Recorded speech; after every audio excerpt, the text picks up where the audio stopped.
Each mark on my hands tells a story that few would have the courage to hear to the end. But today, I'll tell everything, because silence protects those who hurt, never those who were hurt. Hello, my dears. My name is Cecilia Rodriguez. I'm 88 years old, and I was born in a small town in rural Georgia. If you're seeing this, it's because God has allowed me to live long enough to share a story I've kept buried in my heart for over 70 years. Before I continue, please tell me in the comments where you're watching this video from. I like to imagine my words reaching homes across America, as if I could sit in each of your living rooms with a hot cup of coffee to share what I lived through. It was 1953, and America was experiencing the hope of Eisenhower's presidency. But in my small town of Pineville, news traveled slowly, and life continued at the pace of the seasons and harvests. I had just turned 16 when my mother left us. Pneumonia, which today would be treated with antibiotics, was practically a death sentence back then. In less than a week, our home lost the scent of the homemade soap she made and the sound of her fingers strumming the old guitar she had inherited from her father. My father worked on the railroad that crossed the state. He was a good man, but too quiet. One of those who doesn't know how to express pain.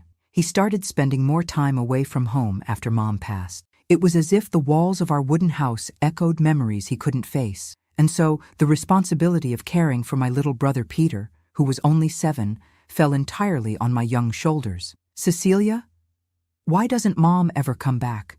Peter would ask me almost every night, with those little brown eyes brimming with tears he tried to hide. "Because she became a star, my dear. One of those that shine the brightest," was all I could say while I brushed his curly hair before bed, just as our mother used to do. In those first months, we managed as best we could. I took in washing, made sweets to sell at the Sunday market, and traded the eggs from our chickens for other supplies with the neighbors. At night, when Peter was asleep, I would cry quietly with my face buried in the pillow that still held Mom's scent. I was just a girl trying not to be swallowed up by adult responsibilities. It was on a muggy October afternoon that everything changed. The train whistled earlier than usual, announcing my father's arrival. Through the window, I saw that he wasn't alone. A medium-height woman with carefully arranged brown hair and a floral dress, too colorful for our simple little town, walked beside him. Her red lipstick highlighted her broad smile even more. "Cecilia, Peter, come meet Gertrude. She's going to be your new mother," my father announced. Just like that, without preparation, without any prior conversation, he introduced the woman who would change our lives forever. I stood paralyzed in the doorway, merely nodding my head. Peter, hidden behind my skirts, observed the stranger who would now be part of our family. Gertrude approached, her strong jasmine perfume invading our space, and stroked my hair. "Finally, I'll have the daughter I've always dreamed of," she said. Her words sounded sweet, but there was something in her eyes that didn't match. Something I only realized much later, when it was already too late. The first weeks were like a dream after months of nightmare.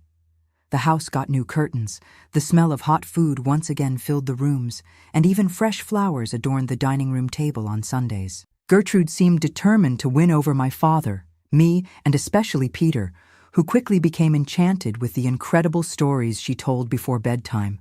Perhaps, I thought, as I watched her make the cornbread that Peter loved so much, perhaps we can be happy again.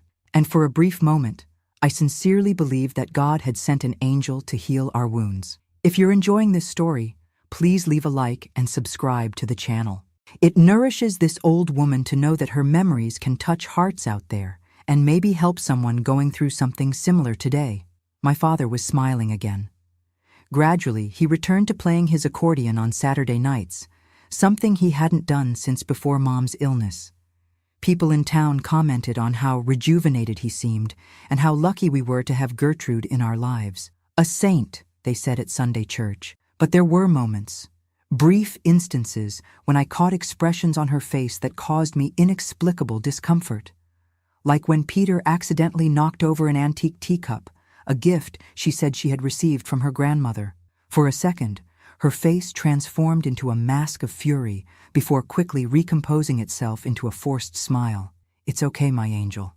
Accidents happen," she said. But her eyes told a different story. One afternoon, about 3 months after her arrival, I was helping arrange her things in the bedroom.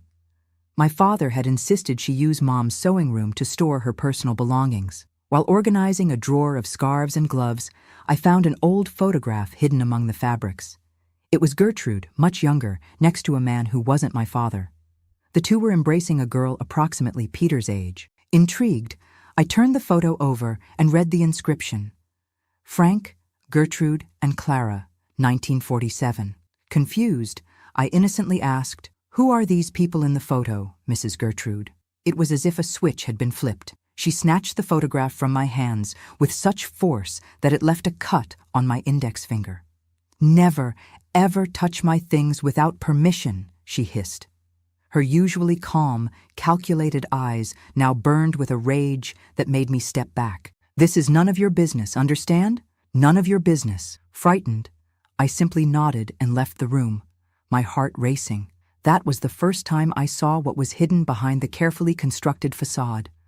A glimpse of the real Gertrude that I would soon come to know better than I would have liked. That night, seated at the table for dinner, my father announced that he would need to make a work trip. The railroad was being expanded northward, and he would be gone for 2 weeks, longer than he had ever been away since. He didn't complete the sentence, but we all knew, since Mom died.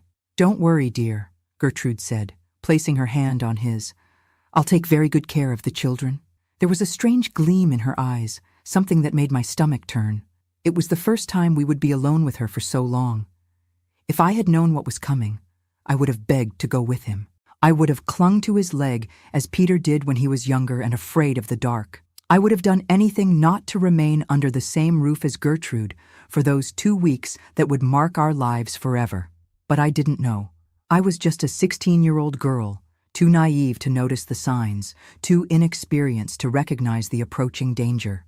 The train departed the next morning, taking my father and our last barrier of protection. I remember standing on the platform, waving until the last car disappeared around the bend, a feeling of emptiness settling in my chest. Peter held my hand tightly, as if sensing that something was wrong. When we turned to go back to the house, Gertrude was no longer smiling. Her face had hardened, and her eyes, always warm in my father's presence, now looked like 2 shards of ice. "Let's go," she said curtly. "We have a lot to do." And so began the most difficult period of our lives, when we discovered that the wolf doesn't always need to hide in sheep's clothing. Sometimes it simply waits for the shepherd to move away from the flock. The moment the door closed behind us, it was as if another woman had emerged in place of the one my father had left to care for us. Gertrude yanked the scarf from her neck, threw her high-heeled shoes in a corner, and unbuttoned the first button of her dress, sighing like someone finally rid of a heavy disguise. "Very well, now for the real rules of this house," she announced, walking to the china cabinet where Dad kept the only bottle of liquor we owned, reserved for important visitors. She served herself generously and downed the glass in one go. "First, no more Mrs. Gertrude. I'm ma'am to both of you, understood? And second, enough of this whimpering about your dead mother." Peter shrank at my side, his eyes wide with fear and confusion. Instinctively, I put my arm around him as if I could protect him from the venom dripping from her words. "And as for you," she pointed at me, her eyes narrowing, "you can stop acting like you're the lady of the house. You're not anymore. I am. And there's a lot of work that's been neglected." That same day, I received a list of chores so extensive it would have been impossible for anyone to complete in 24 hours. Wash all the household laundry in the tub with cold water, including the sheets, clean every crevice of the floorboards with a small brush, polish the few silver utensils we had inherited from my grandmother, prepare all 3 meals while she rested, and still tend to the garden behind the house. "And Peter, what will he do?" I asked, trying to keep my voice steady. Gertrude smiled a smile that didn't reach her eyes. "Peter will have his own duties. Don't worry." The next morning, I discovered what she meant. While I was on my knees scrubbing the living room floor, I saw through the window Peter carrying buckets of water from the well, which was almost half a mile from the house. The buckets were almost his size, and the water spilled over and soaked his short pants. His thin legs trembled with the effort, but each time he stopped to rest, Gertrude clapped her hands from the porch. "Faster, boy! The cistern won't fill itself!" I ran outside, my hands still wet from my work. He's too small to carry that much weight. He'll hurt his back. The slap came so quickly I had no time to dodge it. The palm of her hand left a burning mark on my cheek. Get back inside and finish your work. Or would you prefer I tell your father how rebellious you've been when he called me last night? It was the first lie of many. My father had no way of calling. The nearest town with a telephone was miles away. But at that moment, the possibility that he might discover we were causing problems for his new wife terrified me. He was finally happy again. How could we ruin that? And so the days dragged on. From morning until night, we worked under Gertrude's watchful eye. While I washed, cooked, and cleaned, Peter was sent on increasingly difficult tasks, chopping wood with an axe that weighed more than his arms, cleaning the chicken coop, and breathing that dust that made his eyes water for hours, climbing the tallest tree in the yard to pick the ripest fruits. He's going to fall and hurt himself, I begged one afternoon, seeing my brother precariously balanced on a thin branch of a persimmon tree. Then perhaps he'll learn to be more careful, she replied, without taking her eyes off the magazine she was leafing through, comfortably seated in the rocking chair that had been my mother's. Meals became another torment. Gertrude ate first, alone, the best part of everything I prepared. Afterward, Peter and I could serve ourselves what was left, which was never enough for two growing children. More than once, I divided my portion with Peter when I saw him staring hungrily at his nearly empty plate. At night, when we finally retired exhausted, Peter began to appear in my room, shivering with cold or fear, sometimes both. "Can I sleep here, Cece?" he would whisper, his eyes shining with unshed tears. There are strange noises in my room. I knew it wasn't the noises that frightened him, but the certainty that at dawn, another round of humiliations and forced labor would begin. In the comfort of my narrow bed, I would hold him and softly hum the songs our mother used to sing, like "Oh, Susanna" and "Amazing Grace," until his breathing became regular, overcome by exhaustion. My friends from across America, if you're following this story from a comfortable armchair or while doing another activity, I want you to know that every word I share here is like a stone I've carried for decades that I can finally put down. Tell me in the comments if you've ever had to protect someone you loved, even when you yourself needed protection. It would give me strength to continue.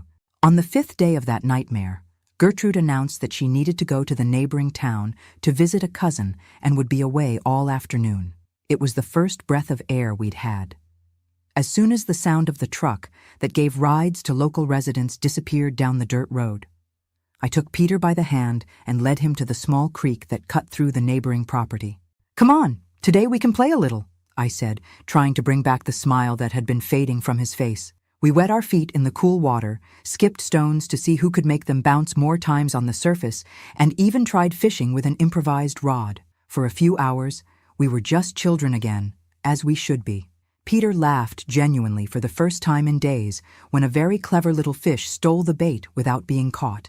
"I think he's smarter than us," he remarked, and his crystal-clear laughter was the most beautiful sound I could hear. But our little escape came at a high price. We lost track of time, and when we realized the sun was already low on the horizon, we ran back to the house only to find Gertrude already waiting for us on the porch, arms crossed and her face contorted into an expression I had learned to fear. "Where were you?" she asked, her voice dangerously calm. "We finished all the chores," I began to explain, but she raised her hand, silencing me. "I didn't ask what you did. I asked where you were." Peter, trembling beside me, held my hand tightly. "We went to the creek, ma'am," he answered, almost in a whisper. The silence that followed was worse than any shouting. Gertrude stared at us for a long time, like a snake observing its prey before striking. Finally, with studied calm, she pointed inside the house. "Cecilia, go prepare dinner. Peter, come with me to the shed. We need to talk about obedience." Something inside me went on alert. "Can I come too?" I asked quickly, feeling Peter squeeze my hand harder. "No, this is a matter between me and your brother. Go do as I told you." Reluctantly, I let go of Peter's hand. His eyes begged me not to leave him, but what more could I do? If we disobeyed again, we would only make the situation worse. At least, that's what I naively thought at the time. I went to the kitchen, my heart racing. Through the window, I saw the two of them walking to the small tool shed that stood a few yards from the main house. The door closed behind them, and I felt my stomach turn with anxiety. I tried to concentrate on lighting the wood stove and beginning to prepare a soup with the few vegetables we still had in the pantry. But my ears were alert to any sound from outside. For more than half an hour, nothing but the crackling of the fire and the occasional chirping of a cardinal that had made its nest under the eaves of the house. When the shed door finally opened, Peter came out first, walking strangely stiff. Even from a distance, I noticed how he kept his arms extended at his sides, avoiding letting them touch anything. Gertrude came right behind him, carrying something she quickly tucked into her apron pocket as soon as she realized I was watching. During dinner, Peter barely touched his food. He sat on the edge of his chair and shuddered every time Gertrude made any sudden movement. When I tried to meet his gaze, he looked away, staring obstinately at his plate as if all the answers to our problems were there. Later, when everyone had retired, Peter didn't come to my room as usual. Worried, I waited until Gertrude turned off the light in her room and went to the small room at the end of the hallway where my brother slept. I knocked softly, but there was no response. I opened the door anyway. Peter was lying face down on the bed, still dressed. When I approached and touched his shoulder, he stifled a groan of pain. This next part is perhaps the most painful to share. If you're finding any value in my story, please take a moment to subscribe to Grandparents' Tales and give this video a like.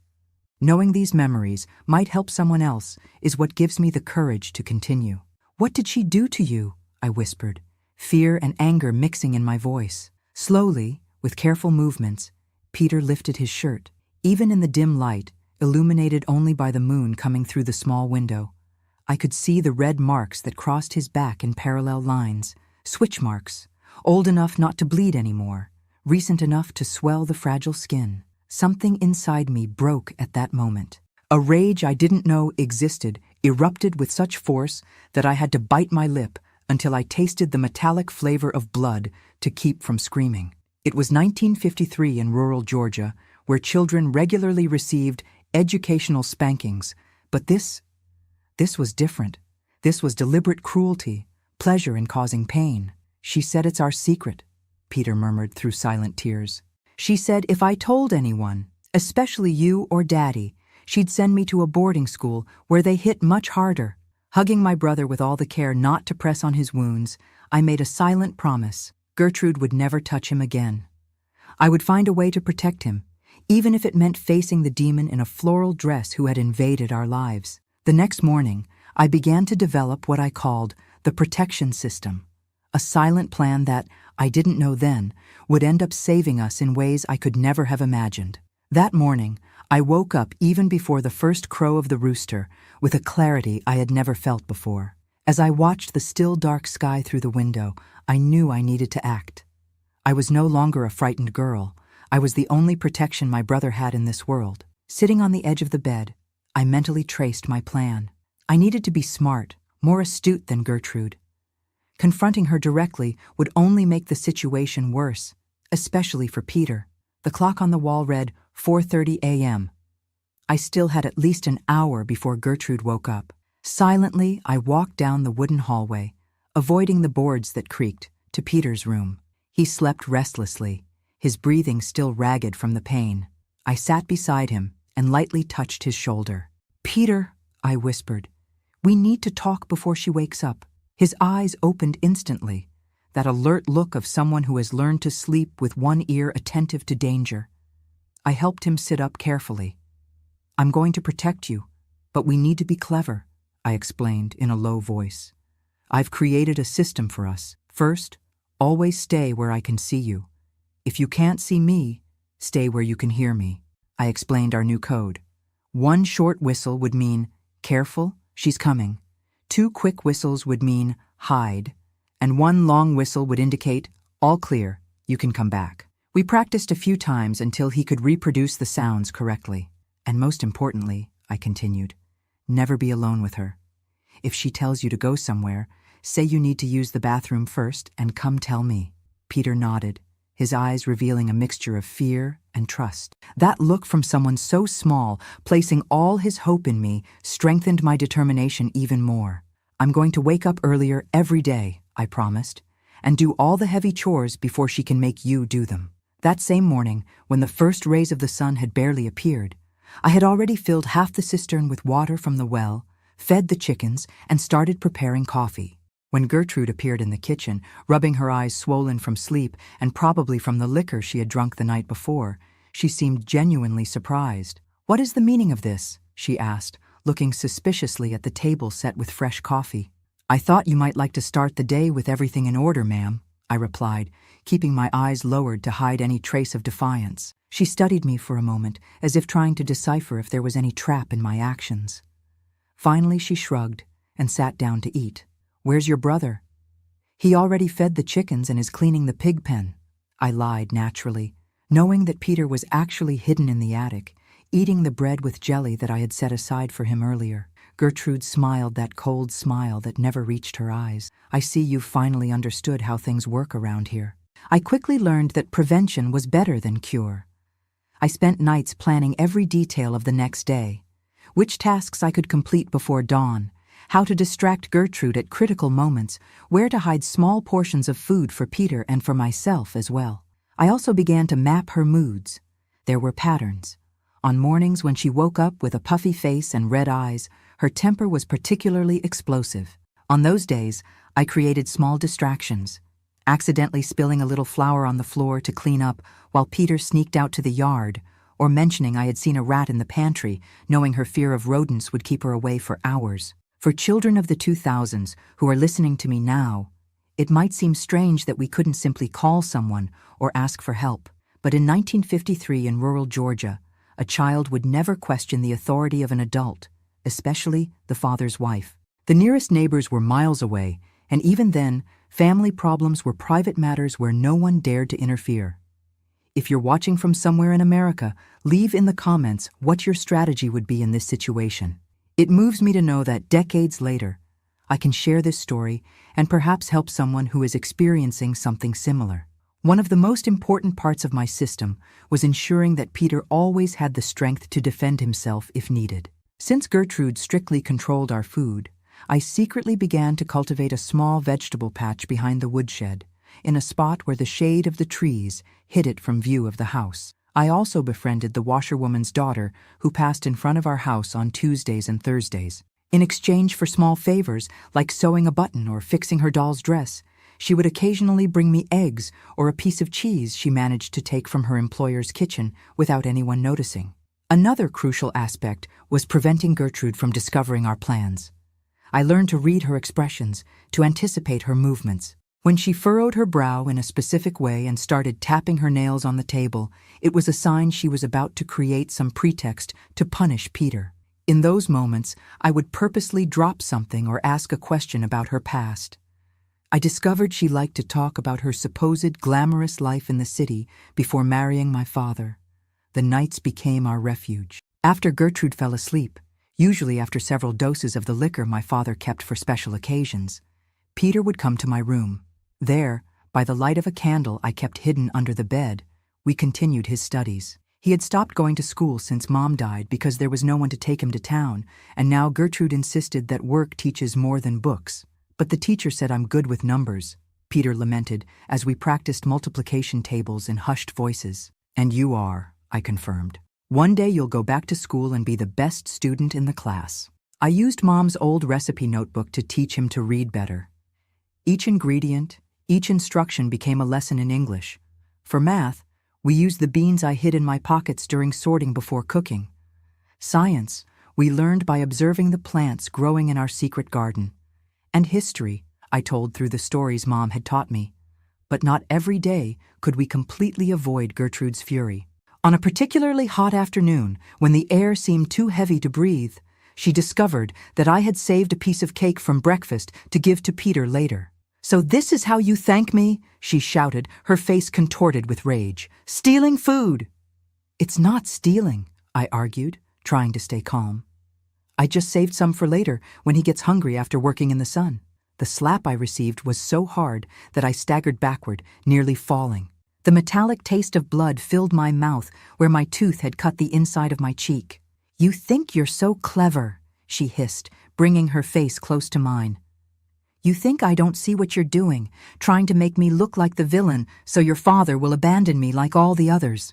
That others echoed in my mind. Who were these others? The man in the photograph? The girl who looked like Peter? "I don't know what you're talking about," I replied, keeping a respectful tone despite the anger boiling inside me.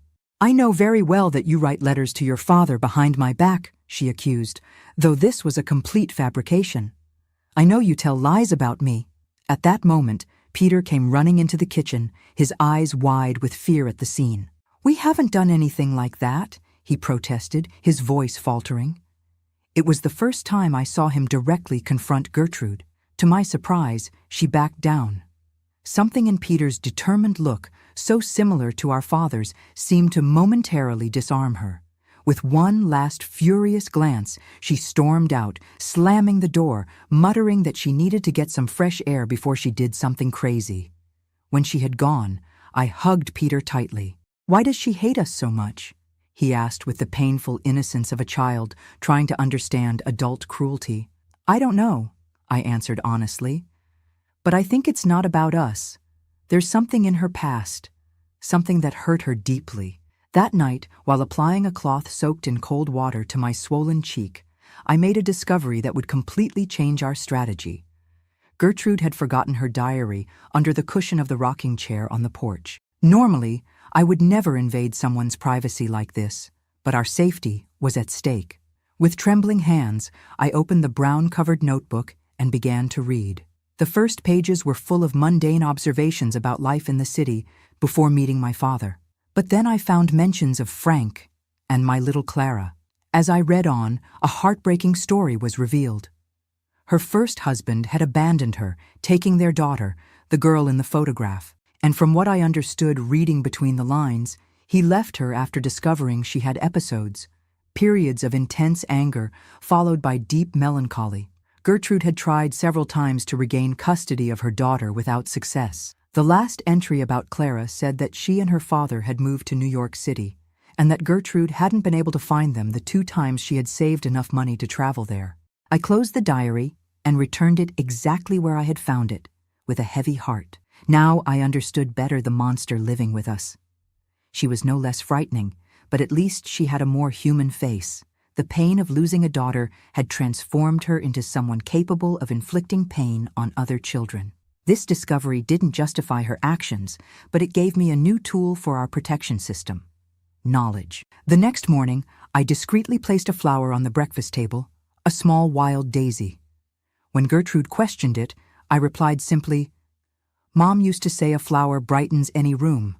I thought it might bring good memories." I saw something change in her eyes for a brief instant, a flash of humanity that rarely appeared. She didn't thank me, but she didn't throw the flower away either, placing it in a glass with water. From that day on, I included in our system small gestures calculated to appeal to whatever humanity remained in her.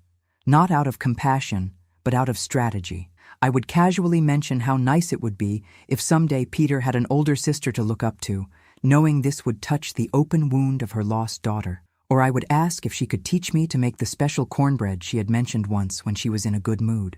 These small acts didn't transform Gertrude into a loving person, but they created small moments of truce that we used to breathe, to gather strength.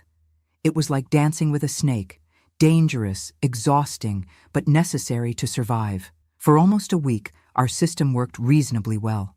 I woke up before dawn, completed the heaviest tasks, protected Peter, and tried to keep Gertrude distracted or satisfied enough not to take out her frustrations on us. But then, on the eve of my father's return, everything changed. The plan I had so carefully constructed crumbled in a single rainy night.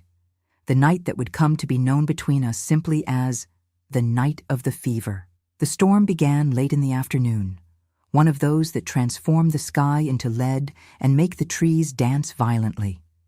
Lightning cut across the horizon at increasingly shorter intervals, and the rumble of thunder made the windows of our house tremble in their frames. "It's going to be a difficult night," Gertrude commented, observing through the window the dark clouds gathering. "Your father should arrive tomorrow if the train can get through with all this rain." I felt a pang of hope. Just one more night, and Dad would be back. One more night, and we could, at least temporarily, breathe a little easier under the protection of his presence. Dinner passed in silence, interrupted only by the clinking of cutlery and the occasional roar of thunder. Peter barely touched his food, pushing the beans and rice around on his plate without enthusiasm. I noticed his face was flushed, more than normal, but I attributed it to the muggy heat that preceded the storm. "May I be excused, ma'am?" he asked, his voice lower than usual. Gertrude studied him for a moment, as if looking for some reason to deny the request, but ended up nodding. "Go, and don't forget to leave dry firewood set aside for tomorrow morning." Peter dragged himself out of the kitchen, his shoulders slumped in a way that squeezed my heart. I finished washing the dishes quickly, anxious to check on him. When I was finally able to go to his room, the rain was already falling in dense curtains, pounding the roof forcefully. I knocked lightly on the door. No response. I entered slowly and found him already in bed, wrapped in blankets despite the heat. "Peter," I called softly, approaching. When I touched his forehead, I recoiled in alarm. He was burning with fever. "I feel strange, Cece," he murmured, his glazed eyes fixed on the ceiling. "Everything hurts." I sat on the edge of the bed and brushed the damp hair from his forehead, my heart racing in panic as I realized how hot he was. In 1953, in rural Georgia, high fever was not something to be treated lightly. Without readily available antibiotics, without a nearby hospital, a simple flu could turn into pneumonia in a matter of days. As many of you watching know, especially the older folks, in those days we relied on home remedies, those passed down from mother to daughter. Tell me in the comments if your family also had these old recipes for bringing down fever, because I used one that night that I learned from my mother. "I'm going to get something to help you." "Don't worry," I whispered, and silently left the room, taking care not to alert Gertrude. In the kitchen, I prepared a tea of orange leaves with honey, one of the remedies Mom always used when we had fevers. I also grabbed a bucket of cold water and clean cloths for compresses. As I passed through the living room, I saw Gertrude asleep in the armchair, an empty glass of liquor on the small table beside her. At least that played in our favor. I returned to Peter's room and began administering care. Cold compresses on his forehead and armpits to lower the temperature, warm tea to hydrate. For almost an hour, it seemed to be working. His skin cooled a bit, and he even managed to doze briefly.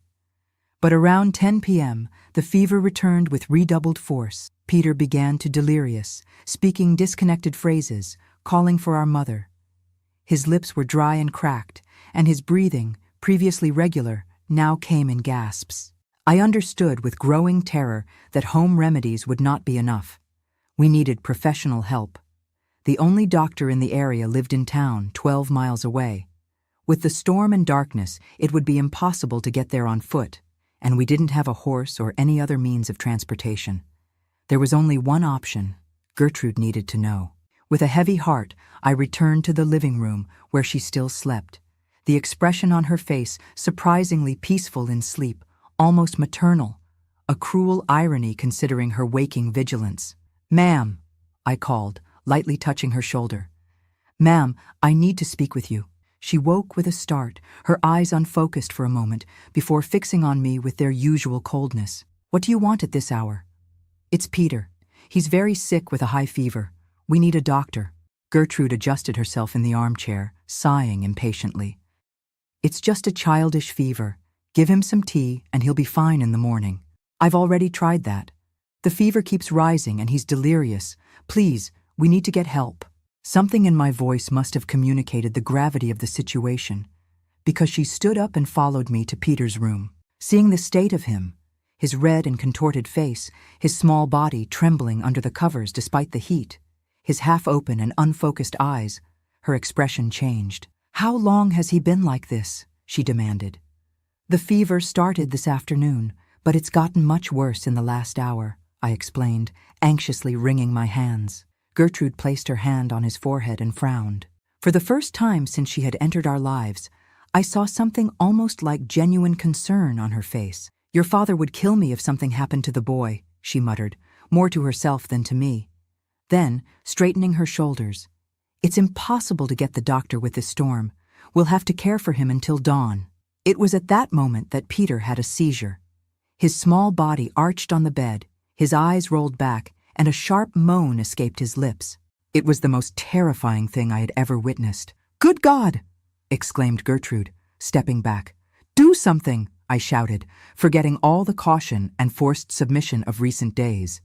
He could die. In that critical moment, something unexpected happened. Gertrude seemed to transform before my eyes. The mask of indifference fell away, replaced by an expression of almost professional determination. "Take off his covers. We need to bring down that fever immediately," she ordered, rolling up her sleeves. "Bring more cold water, clean towels, and if you have it, the bottle of alcohol from the pantry." I ran to fetch what she had asked for, dazed by the sudden change. When I returned, Gertrude had already removed Peter's sweat-soaked shirt and kept him only in shorts, applying cold compresses to specific points on his body: neck, armpits, groin. "My mother was a midwife," she explained without my asking, as she mixed alcohol with water in a basin. "I saw many children with high fevers. We need to prevent another seizure at all costs." For the next few hours, we worked side by side in tense silence, changing the compresses every few minutes. Gertrude demonstrated surprising knowledge about home medical care. She prepared an infusion of herbs she kept at the bottom of her suitcase, something she said she had learned from a Native American healer years before. "Open his mouth gently," she instructed, holding a spoon with the dark liquid. "It's bitter, but it will help." The storm continued outside, as if the sky itself were at war. But inside that small room, a silent truce had been established. I saw Gertrude massage Peter's legs when he had cramps and whisper words of comfort in his ear when he called for our mother. "Clara used to get fevers like this," she said suddenly, around 3 a.m. when the rain finally began to lessen. "My daughter, she almost died on a night like this." I didn't respond, afraid of breaking the fragile moment of vulnerability. I don't know how to be a mother anymore," she confessed in an almost inaudible whisper. When Frank took Clara away, something inside me died. The moon managed to pierce the clouds at that moment, casting a weak silvery light through the window, partially illuminating Gertrude's face. I saw silent tears running down her cheeks and understood that I was seeing the real woman behind the mask of cruelty, a woman broken by losses and disappointments who had channeled all her pain into hatred. Around 5 a.m., Peter's fever finally began to subside. His breathing became more regular, and his skin, previously scalding, was now just warm to the touch. Color gradually returned to his face, replacing the intense red of the fever. "He'll be all right," declared Gertrude, rising with visible effort after hours kneeling beside the bed. "The crisis has passed." I realized then that we had spent the entire night together, united by the common goal of saving Peter's life. But what did this mean for us? For our future in this house? Something had changed, but I didn't know exactly what. As the first rays of the sun began to illuminate the room, we heard the distant sound of a train whistle.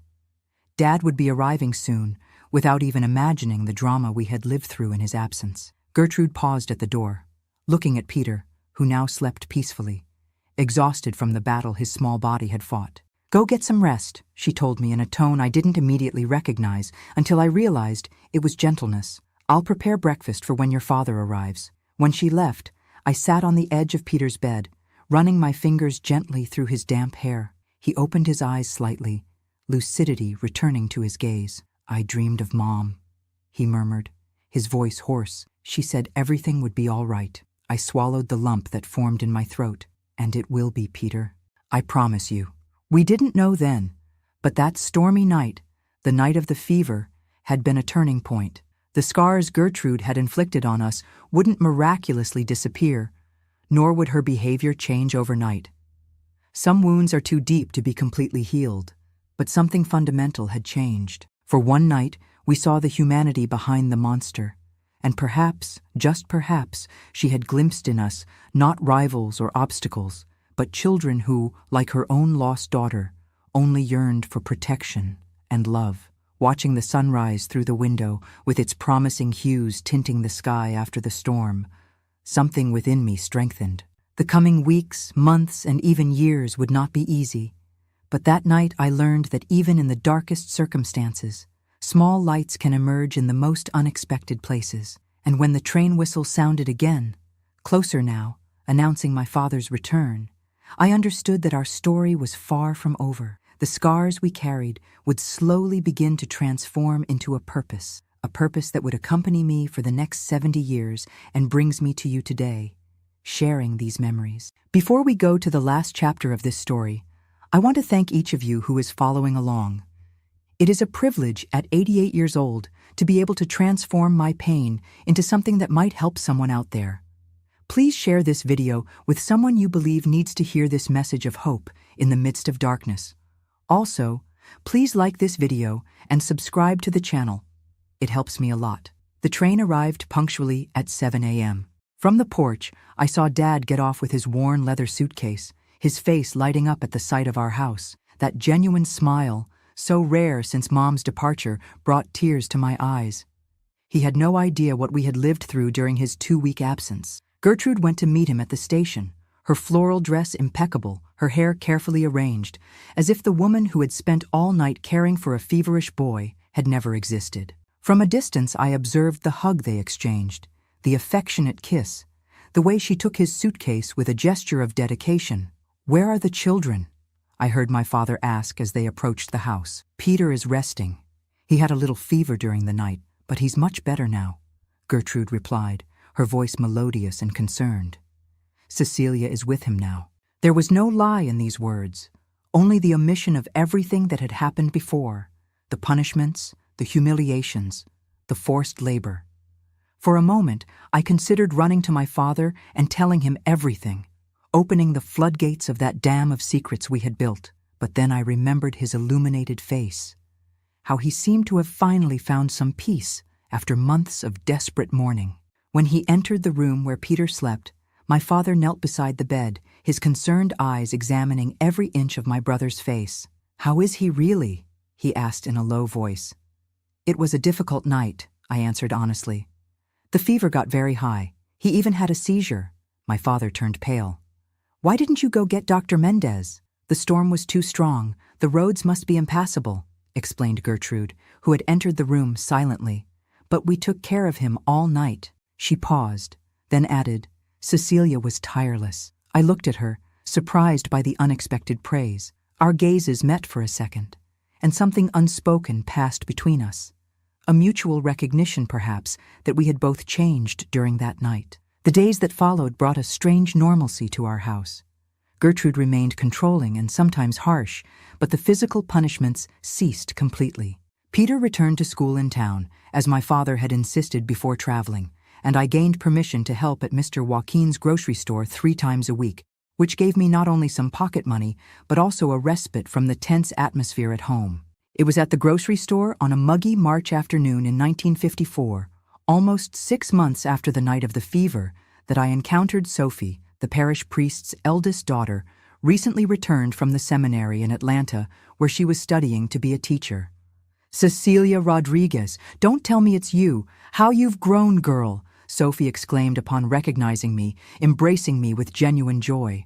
Sophie was 7 years older than me, but we had been neighbors when we were little, before her family moved to the parsonage in the center of town.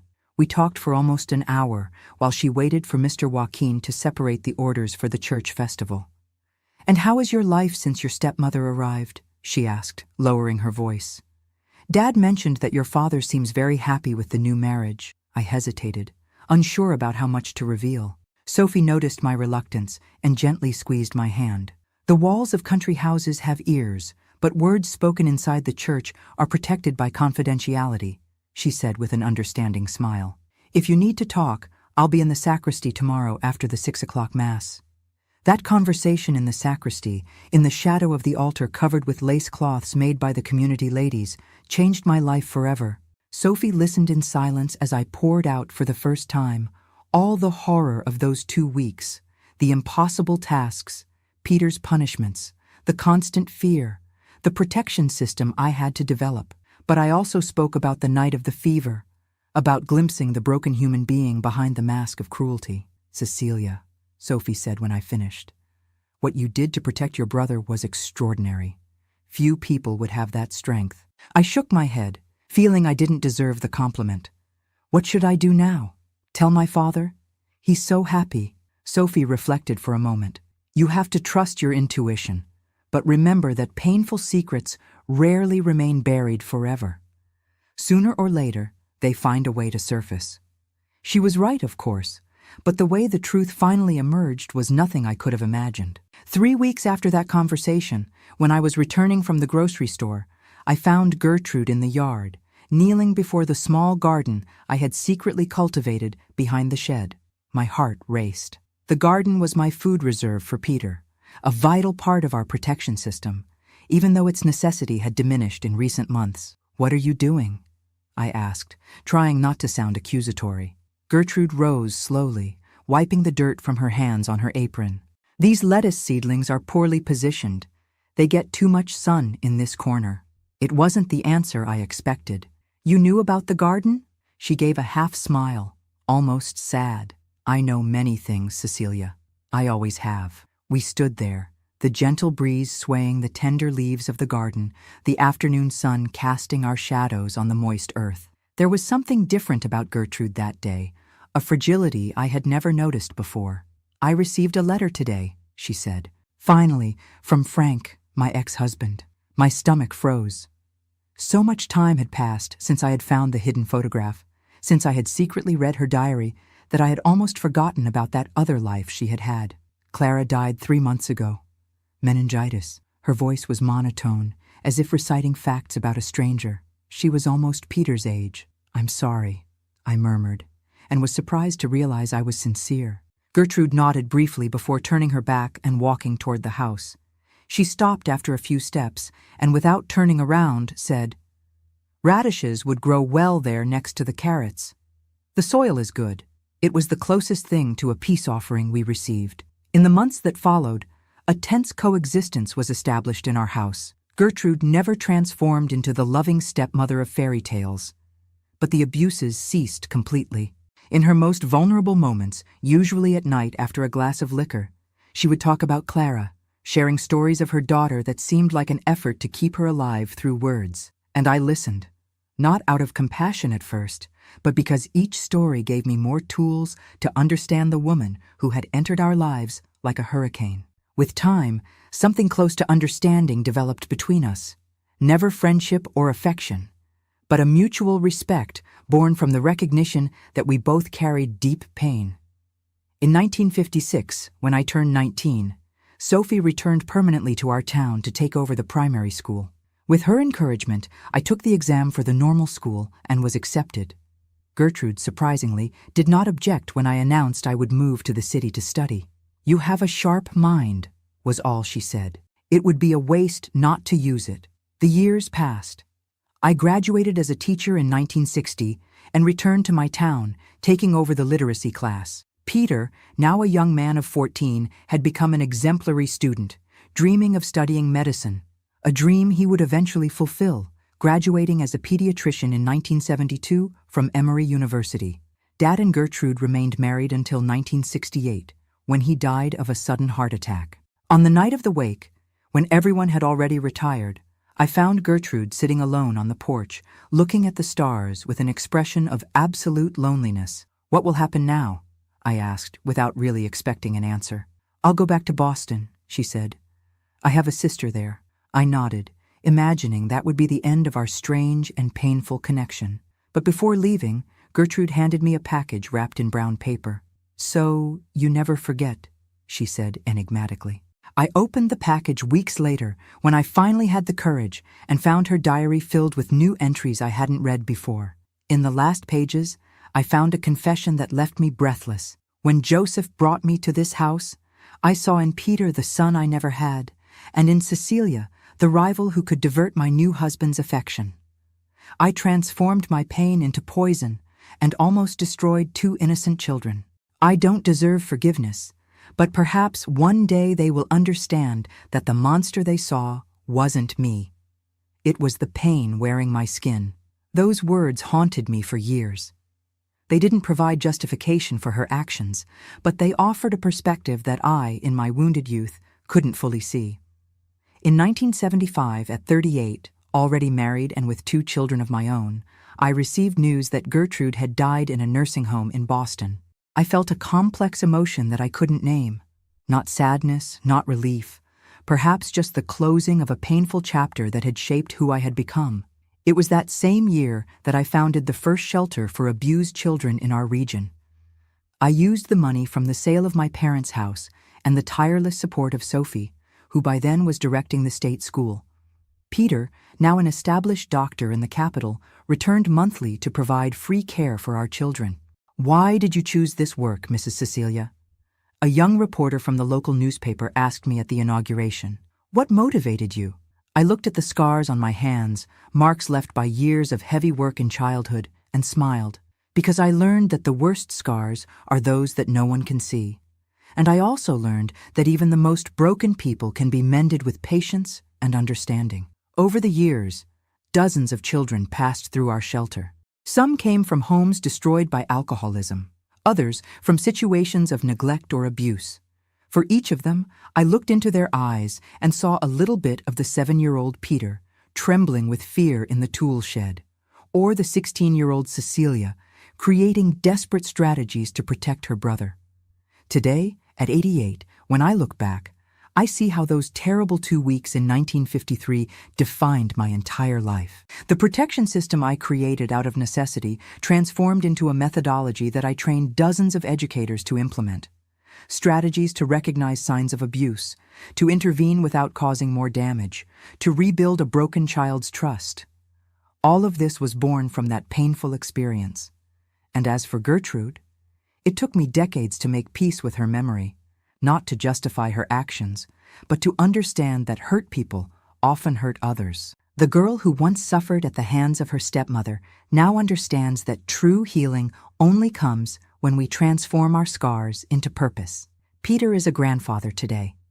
His teenage grandchildren, when we gather on special dates, sometimes talk about those days, no longer with acute pain, but with the understanding that only the passage of time can bring. "You saved my life twice," he always says. "Once on the night of the fever, and every day when you protected me from her." My dears, if this story has found your heart today, I want you to know that no matter how dark the night, dawn always comes. The scars we carry may define us, but they don't have to limit us. They can, in fact, become our deepest purpose. I sincerely thank you for accompanying me on this journey of memories. I know it's not easy to hear stories of pain, but I hope you've also found the hope and redemption that I eventually found. And if you who are watching now carry your own invisible scars, know that you are not alone. Healing comes in sharing, strength in transforming pain into purpose. My dear friends, thank you for watching this episode of Grandparents' Tales. If these stories touch your heart, please subscribe to our channel for more wisdom from those who've walked before us. Your likes and shares help these important stories reach those who might need them most. Remember that even our darkest moments can become the light that guides others. May God bless each of your paths.